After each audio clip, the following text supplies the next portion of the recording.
Hello students, આજના સેશનમાં આપણે ઇનડાયરેક્ટ મેઝરિંગ ઇન્સ્ટ્રુમેન્ટ વિશે શીખવાનું છે. તો ઇનડાયરેક્ટ મેઝરિંગ ઇન્સ્ટ્રુમેન્ટ એટલે શું? તો બે ટાઈપના મેઝરિંગ ઇન્સ્ટ્રુમેન્ટ અવેલેબલ છે. એક છે ડાયરેક્ટ મેઝરિંગ ઇન્સ્ટ્રુમેન્ટ અને બીજા છે ઇનડાયરેક્ટ મેઝરિંગ ઇન્સ્ટ્રુમેન્ટ. તો આપણે અગાઉના સેશનની અંદર જે થોડા ઘણા ઇક્વિપમેન્ટ જોયા, જેમ કે વર્નિયર કેલિપર, માઇક્રોમીટર, તો આ બધા જે મેઝરિંગ ઇન્સ્ટ્રુમેન્ટ છે એ ઓબ્જેક્ટને મેઝર કરે છે અને જે રીડિંગ મળે છે એ આપણે ડાયરેક્ટ એને વાંચી શકીએ છીએ. બીજા પણ ઘણા ડાયરેક્ટ મેઝરિંગ ઇન્સ્ટ્રુમેન્ટ છે, જેમ કે સિમ્પલ સ્કેલ. તો સિમ્પલ સ્કેલથી પણ આપણે કોઈ પણ લાંબી લાઈનને આપણે ડાયરેક્ટલી મેઝર કરી શકીએ છીએ અને એ જે રીડિંગ મળે છે એ આપણનું ડાયરેક્ટ રીડિંગ કહેવાય. તો જે ઇક્વિપમેન્ટથી ઓબ્જેક્ટની લેન્થ, વિડ્થ, હાઇટ વગેરે જેવા પેરામીટર્સ ડાયરેક્ટલી કેલ્ક્યુલેટ અથવા તો વાંચી શકો, તો એવા ઇન્સ્ટ્રુમેન્ટને ડાયરેક્ટ મેઝરિંગ ઇન્સ્ટ્રુમેન્ટ કહેવાય. બીજા જે ઇક્વિપમેન્ટ છે એ ઇનડાયરેક્ટ મેઝરિંગ ઇક્વિપમેન્ટ છે કે જેની અંદર કોઈ રીડિંગ ડાયરેક્ટ મેઝર નથી કરી શકતા. ઓકે, તો એને મેઝર કરવા માટે કોઈ બીજા ઇક્વિપમેન્ટની હેલ્પની જરૂર પડે છે, તો એને કહેવાય ઇનડાયરેક્ટ મેઝરિંગ ઇન્સ્ટ્રુમેન્ટ. પહેલું ઇક્વિપમેન્ટ છે ડાયલ ઓર વર્નિયર બોર ગેજ. તો આ વર્નિયર બોર ગેજની ફિગર છે કે જેમાં એક સૌથી ઉપર ડાયલ તમને ઓબ્ઝર્વ થાય છે. તો એને કહેશું આપણે ડાયલ ઇન્ડિકેટર. પછી એની નીચે છે હોલ્ડર, પછી છે નીચે tube, then push rod, then એની નીચે છે measuring body, then there is a spring loaded lever and finally fixed head and movable measuring head. તો આ ટાઈપના અલગ અલગ, so this is the nomenclature of dial bore gauge. સૌથી પહેલા હવે આપણે આનું કન્સ્ટ્રક્શન જોઈએ. So it consist of one fixed measuring head and one movable measuring head. તો જે બોટમની અંદર જે આપણને બે હેડ દેખાડ્યા છે એમાં એક મૂવેબલ મેઝરિંગ હેડ છે અને એક ફિક્સ મેઝરિંગ હેડ છે. ફિક્સ હેડ છે એ ફિક્સ રહેશે અને મૂવેબલ મેઝરિંગ હેડ છે એ લેફ્ટ એન્ડ રાઈટ એની મૂવમેન્ટ થશે. The measuring body is connected with the dial indicator body by tube. એટલે આ જે મેઝરિંગ બોડી જે છે એ ડાયલ ઇન્ડિકેટર સાથે ટ્યુબ વડે જોડાયેલી છે. The push rod is provided inside the tube in order to transmit the movement of movable measuring head to dial indicator. એટલે આ જે પુશ રોડ, ટ્યુબની અંદર જે પુશ રોડ રાખેલો છે એ પુશ રોડ જે છે એ મૂવેબલ હેડની જે મૂવમેન્ટ છે એ ડાયલ ઇન્ડિકેટર સુધી પહોંચાડે છે. Hence, the horizontal movement of the rod is transmitted into vertical direction and dial indicator gives indication of variation in the size. એટલે જ્યારે કોઈ ડાયામીટર, એટલે જ્યારે કોઈ ઇનસાઇડ ડાયામીટર આપણે મેઝર કરવા માટે આ ડાયલ બોર ગેજને સિલિન્ડરમાં આપણે એન્ટર કરીએ તો ત્યારે આ જે ફિક્સ હેડ છે એ ફિક્સ રહેશે અને જે મૂવેબલ હેડ છે એ સિલિન્ડરની વોલ સાથે ટચ થઈ અને લેફ્ટ અને રાઈટ સાઈડ મૂવ થશે. અને એ મૂવ થવાથી આ સ્પ્રિંગ લોડેડ લીવર છે એ પણ મૂવ થશે, જેથી કરીને પુશ રોડ જે છે એ પણ મૂવ થશે અને પુશ રોડનું કનેક્શન ડાયલ ઇન્ડિકેટર ઉપર લગાડેલું છે, જેથી કરીને ડાયલ ઇન્ડિકેટર ઉપર આપણને વેલ્યુ મળી શકે. The accuracy of bore gauge is 0.001 millimetre. એટલે આનો જે ડિસ્કાઉન્ટ જે છે એ 0.001 મિલીમીટર આપેલો છે. It is used to measure small bores, slot and grooves. એટલે આ જે મેઝરિંગ ઇક્વિપમેન્ટ છે એ ઇનસાઇડ જે સ્લોટ્સ છે, ગ્રુવ છે, સિલિન્ડરનો બોર છે, બોર એટલે હોલ, ઇનસાઇડ જે હોલ બનશે સિલિન્ડરની અંદર, ઇનસાઇડ જે હોલ હોય સિલિન્ડરની અંદર, ઇટ ઇઝ કોલ્ડ બોર. તો એ હોલ્સનું મેઝરમેન્ટ કરવા માટે ડાયલ વર્નિયર બોર ગેજનો ઉપયોગ થાય છે. તો અહીંયા આગળ એક જોબ ડાયાગ્રામ બતાવેલો છે કે જેની અંદર ડાયલ બોર ગેજથી આપણે ઇનસાઇડ ડાયામીટર છે જે D1 છે એને મેઝર કરી શકીએ. તો આ જે છે it is a top view of cylindrical pipe. વચ્ચે જે છે ઇનસાઇડ હોલ છે અને બહાર જે હોલ છે એ પાઇપની આઉટસાઇડ ડાયામીટર છે. તો આપણે જો ડાયલ બોર ગેજથી એનો ડાયામીટર D1 કેલ્ક્યુલેટ કરવો હોય તો આપણે આસાનીથી કરી શકીએ. બીજું, આ જે ડાયલ બોર ગેજ છે એની લેન્થ છે એ ઘણી બધી વધારે હોય છે, બરાબર. એટલે એવી જગ્યા, એવા પાર્ટ્સ કે જ્યાં બહુ મોટો સિલિન્ડર હોય, રાઈટ, ત્યાં આગળ ડાયરેક્ટ આપણે માઇક્રોમીટર સ્ક્રૂ અથવા તો વર્નિયર કેલિપર છે એ પહોંચાડી ના શકીએ. જ્યારે કોઈ હોલ છે એ ડીપલી હોલ કરેલો હોય, એની હોલની હાઇટ છે એ ખૂબ વધારે હોય, તો જ્યારે એવા ખૂબ લાંબી હાઇટના ઇનસાઇડ હોલ મેઝર કરવા માટે ડાયલ બોર ગેજનો ખૂબ ઉપયોગ થાય છે, કે જ્યાં આપણે ડાયરેક્ટલી માઇક્રોમીટર સ્ક્રૂ કે વર્નિયર કેલિપર આપણે પહોંચાડી ના શકીએ. તો આ રીતે અલગ અલગ 3 હાઇટની અંદર, ટોપ, બોટમ અને મિડ પોઈન્ટમાં લાંબો સિલિન્ડર હોય એનો ઇનસાઇડ બોર છે એ આપણે ડાયલ બોર ગેજની વડે આપણે મેઝર કરી શકીએ. Then the next equipment is hemispherical bore gauge. It is also called small bore gauge. એટલે આ ઇક્વિપમેન્ટથી નાના હોલ જે છે એ આપણે મેઝર કરી શકીએ છીએ. So it is called hemispherical bore gauge. Again the word bore is there. Bore એટલે આપણે ઇનસાઇડ હોલ કન્સિડર કરી શકીએ છીએ. તો એના કન્સ્ટ્રક્શનની અંદર કંઈક આવું છે. ઉપર જે છે સૌથી ટોપ ઉપર, it is called screw head. નીચે છે it is called holder. Then spring steel arms, આ જે છે એ સ્પ્રિંગ સ્ટીલ આર્મ્સ છે. Here at the bottom there is a spindle, and at the bottom there is a wedge, and finally at the last of the bottom measuring hemispheres. તો આ જે measuring hemisphere છે એના વડે આપણે કોઈ પણ નાનો ડાયામીટરનો ઇનસાઇડ હોલ જે છે એ મેઝર કરી શકીએ છીએ. So first we will see the construction. It consist of spring steel arm having hemispherical ends. એટલે આ જે સ્પ્રિંગ સ્ટીલ આર્મ છે એની સાથે હેમિસ્ફેરિકલ એન્ડ્સ છે એ કનેક્ટ કરેલા છે. Inside the arm, a wedge-shaped number attached to the spindle, which can be moved endwise by rotating the screw head. એટલે screw હેડને જેમ આપણે રોટેટ કરશું ઉપરથી, એમ આ જે મેઝરિંગ હેમિસ્ફિયર છે એ એક્સટેન્ડ અને કોમ્પ્રેસ થશે. એટલે આને આપણે clockwise measure, that means screw હેડને આપણે જો ક્લોકવાઇઝ રોટેટ કરશું તો આ જે મેઝરિંગ હેમિસ્ફિયર છે એના જે બંને સ્ફેરિકલ એન્ડ છે એ બહારની બાજુ મૂવ થશે, એટલે કે એ એક્સટર્નલી સ્પ્રેડ થશે. અને આપણે જ્યારે એને એન્ટી ક્લોકવાઇઝ અને જ્યારે સ્ક્રૂ હેડને એન્ટી ક્લોકવાઇઝ રોટેશન આપશું ત્યારે આ જે મેઝરિંગ હેમિસ્ફિયર છે એ બહારથી અંદરની બાજુ મૂવ થશે.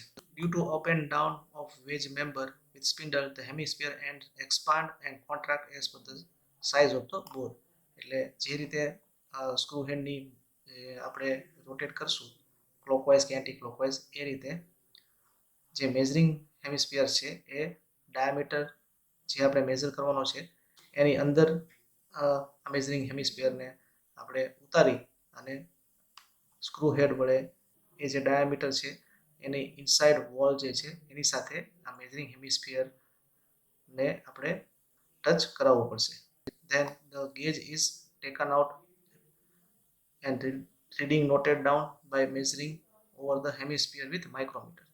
એટલે સિલિન્ડરનો બોર એ રીતે મેઝરિંગ હેમિસ્ફિયર સાથે ટચ થશે, એ જે મુવમેન્ટ હશે એ મુવમેન્ટે આપણે આ સ્ક્રૂ હેડને રોટેટ નહીં કરીએ અને હેમિસ્ફિયર અને હેમિસ્ફેરિકલ બોર ગેજને આપણે સિલિન્ડરની બહાર કાઢી રાખશું.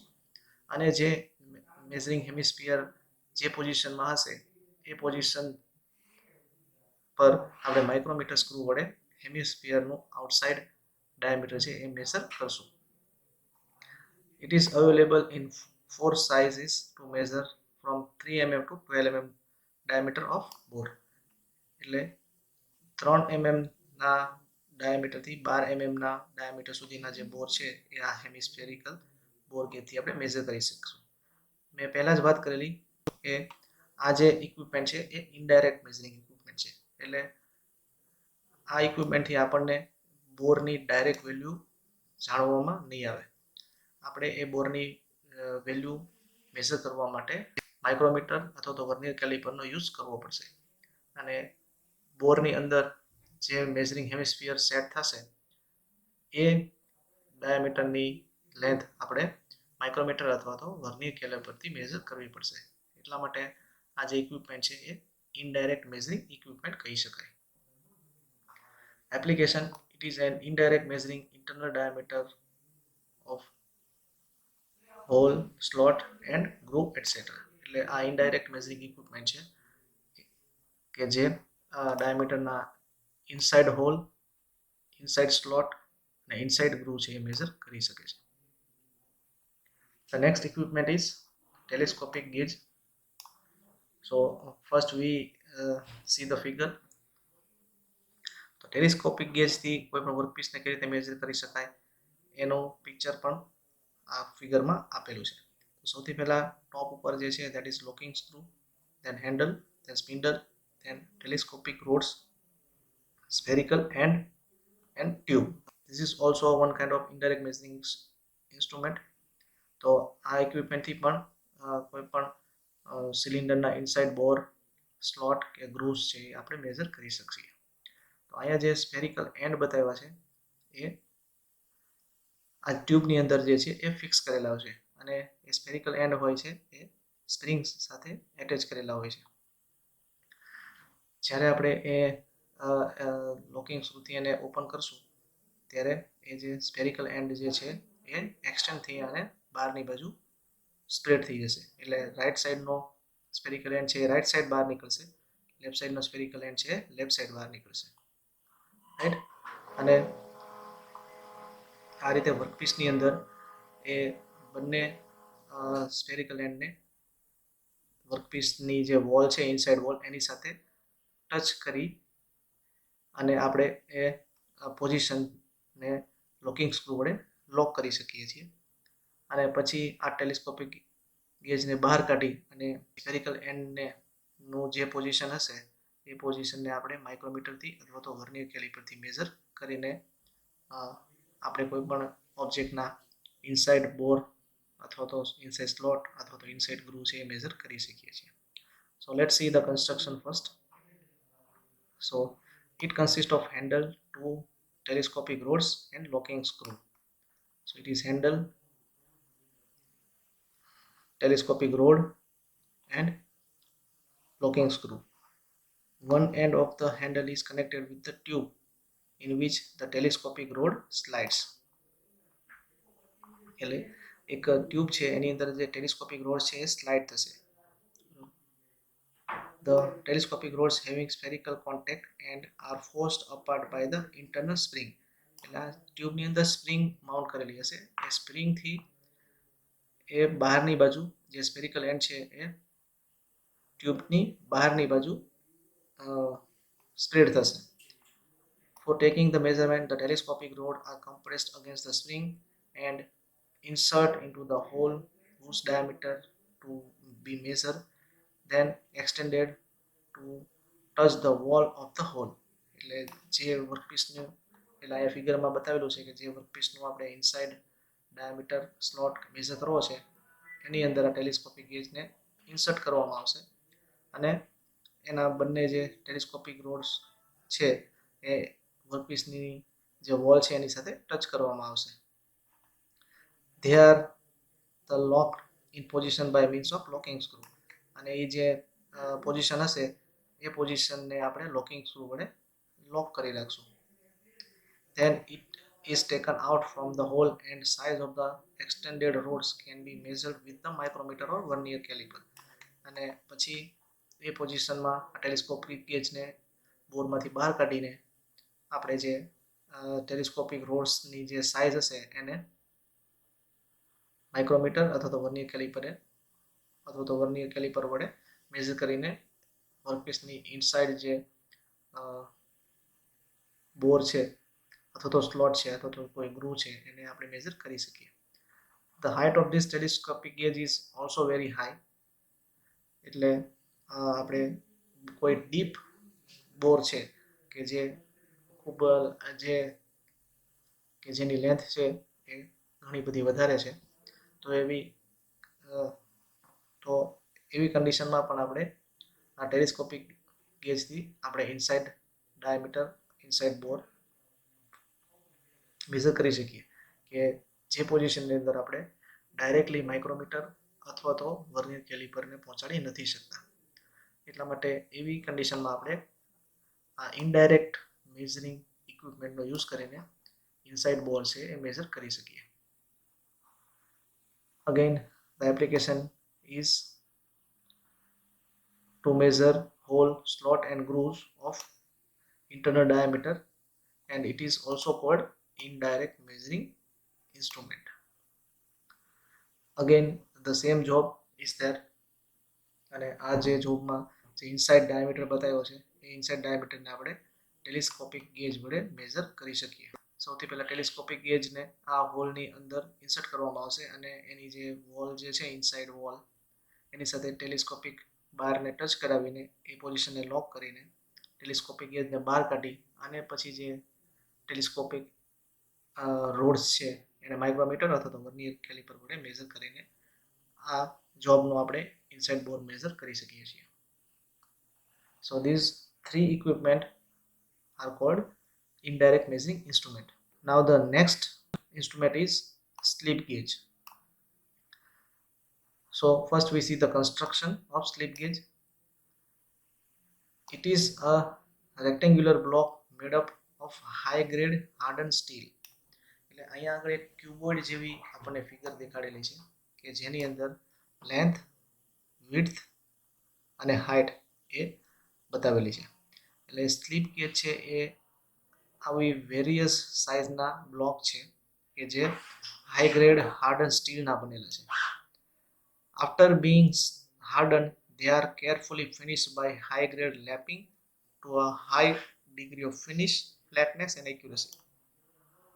આ બ્લોકને એકદમ હાર્ડ કર્યા પછી તેને હાઈ ગ્રેડ લેપિંગ પ્રોસેસ વડે એકદમ એની જે બધી જ સરફેસ છે એને પોલિશ કરવામાં આવે છે અને આ જે બ્લોક છે એની જે ફ્લેટનેસ છે એ એકદમ એક્યુરેસી સાથે મેન્ટેન કરવામાં આવે છે.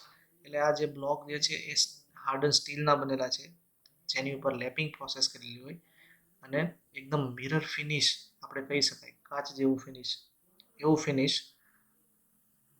આ સ્લીપ ગેજનું મેન્ટેન કરવામાં આવે છે અને એ જે ફિનિશ જે છે એ લેપિંગ પ્રોસેસથી મેળવવામાં આવે છે. Lapping is a one kind of finishing process.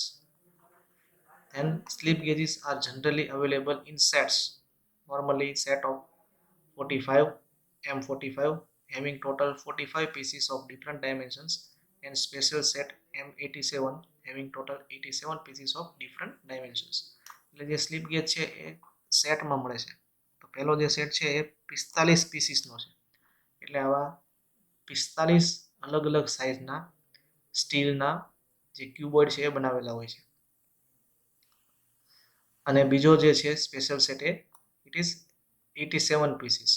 તો આવા 87 અલગ અલગ સાઇઝના બ્લોક જે છે હાર્ડન સ્ટીલના એ બનાવેલા હોય છે અને એને એક બોક્સની અંદર મૂકી અને એની જે સાઇઝ હશે એ એની ઉપર લખેલી હશે. Then grade of slip gauges are as per the following. સૌથી પહેલા છે grade 2 slip gauges.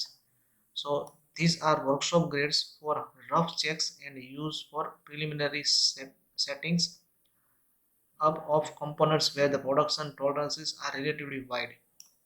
એટલે અલગ અલગ ગ્રેડના પ્રમાણે સ્લીપ ગેજ જે છે એને મેન્ટેન કરેલા છે. ગ્રેડ 2 જે છે એ સોફ્ટ ફ્લોર ઉપર વાપરવામાં આવે છે કે જેને ડાયરેક્ટ ઓપરેટર્સ છે અથવા તો કોઈ વર્કર છે એ યુઝ કરીને એને રિક્વાયરમેન્ટ પ્રમાણે એનો ઉપયોગ કરી શકે.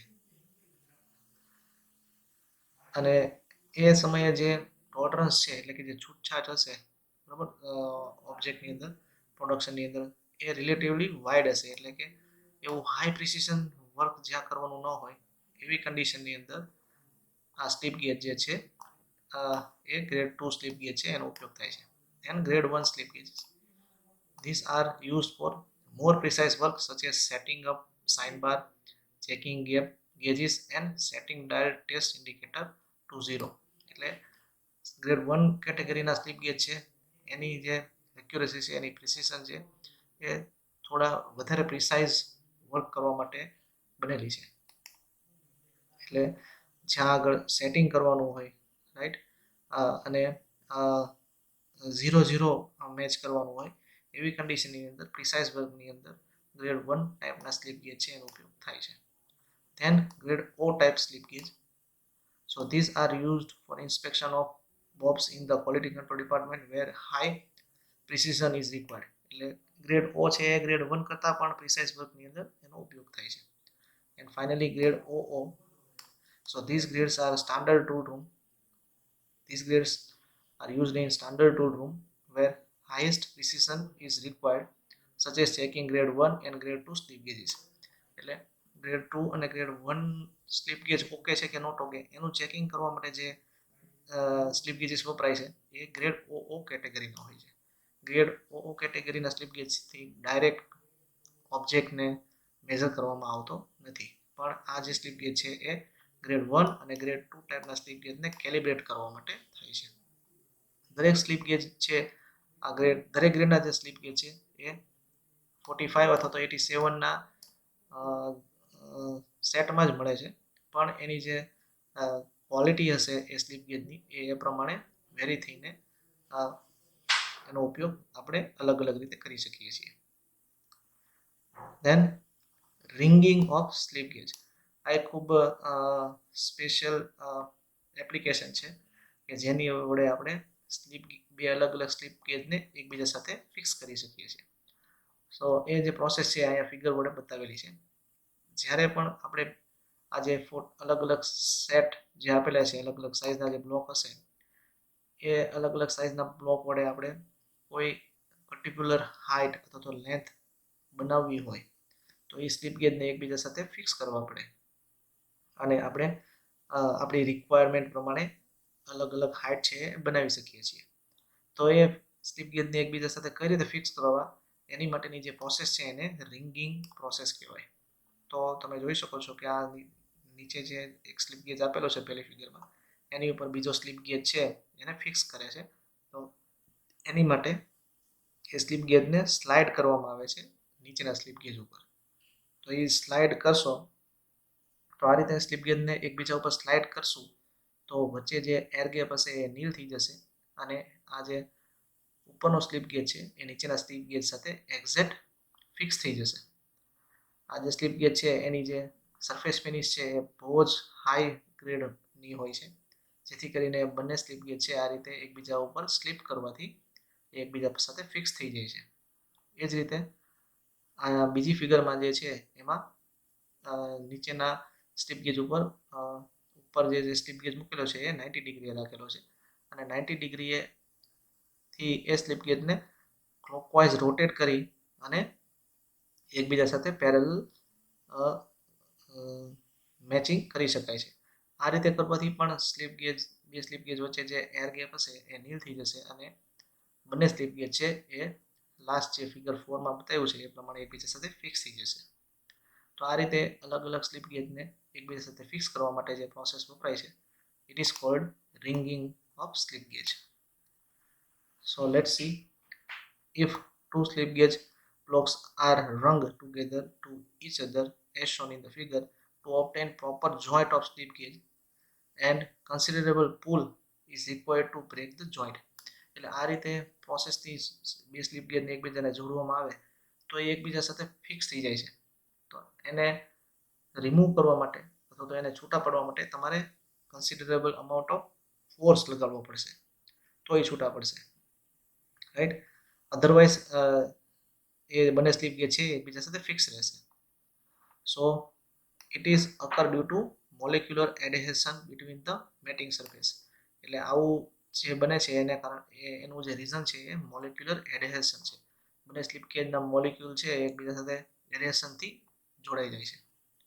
This process is used to build up a desired dimension over a range of sizes in specific instrument. એટલે અલગ અલગ જ્યારે આપણે હાઇટની રિક્વાયરમેન્ટ હોય તો એ હાઇટ એક્યુરેટ હાઇટ મેળવવા માટે અલગ અલગ સ્લીપ ગેજને એકબીજા સાથે જોડી અને આપણે એ મેળવી શકીએ છીએ. The success of the ringing operation depends upon the surface finish and flatness of the blocks used and absence of dirt, grease, burrs and scratches. એટલે આ એક સ્લીપ ગેજ છે એકબીજા સાથે ફિક્સ ક્યારે થઈ શકે કે જ્યારે બંને સ્લીપ ગેજ વચ્ચેની જે સરફેસ ફિનિશ છે એ એકદમ હાઈ હોય, એ બંને સ્લીપ ગેજની ફ્લેટનેસ છે એકદમ એક્યુરેટ હોય અને વચ્ચે ડર્ટ, ગ્રીસ, ઓઇલ, બર્સ, ચિપ્સ અથવા તો સ્ક્રેચીસ ના હોય તો આ સ્લીપ ગેજ છે એ એકબીજા સાથે આ રીતે ફિક્સ કરી શકાય. When the slip gauge are correctly rung together, the error in the total length is negligible. અને બે સ્લીપ ગેજથી જે હાઇટ મેળવવામાં આવશે તો એ જો આ રીતે પ્રોપરલી રિંગિંગ પ્રોસેસથી મેચ કરેલા હશે, જોઈન્ટ કરેલા હશે તો એની જે ટોટલ હાઇટ મળશે એ એકદમ એક્યુરેટ મળશે. There will be no error. Now application of slip gauge. So it is used to check the accuracy of vernier caliper, micrometer and other measuring devices. એટલે સ્લીપ ગેજનો ઉપયોગ calibration માટે થાય છે. Vernier caliper, micrometer વગેરે જેવા instrument છે એ જે reading આપે છે એ પ્રોપર આપે છે કે નહીં એ ચેક કરવા માટે સ્લીપ ગેજનો ઉપયોગ થાય છે. They are used for direct precise measurement whereas the accuracy of work is very important. જ્યાં એક્યુરેસીની ખૂબ જરૂરિયાત છે, એક્યુરેસીનું ઇમ્પોર્ટન્સ ખૂબ વધારે છે એવી કન્ડિશનની અંદર સ્લીપ ગેજનો ઉપયોગ કરી શકાય. They are frequently used with sign bar to measure angle of the workpiece. એટલે સ્લીપ ગેજનો ઉપયોગ સાઇન બારની સાથે કરી શકાય અને સાઇન બાર સાથે સ્લીપ ગેજનો ઉપયોગ કરીને આપણે એંગલ મેઝર કરી શકીએ છીએ. તો જ્યારે આપણે એંગલ મેઝરિંગ ઇન્સ્ટ્રુમેન્ટ શીખશું ત્યારે આ સાઇન બાર આપણે શીખવાનો છે અને એ સાઇન બારનું ઓપરેશન અથવા સાઇન બારથી એંગલ મેઝર કરવા માટે આપણે સ્લીપ ગેજનો ઉપયોગ કરી શકીએ. It is used to check gap between parallel location. એટલે બે પેરેલલ લોકેશન છે અથવા તો બે પાર્ટ્સ વચ્ચેનો સ્પેસિફિક ગેપ કેટલો છે એ ચેક કરવા માટે પણ સ્લીપ ગેજનો ઉપયોગ કરી શકાય. It is used to set the comparator to specific dimension.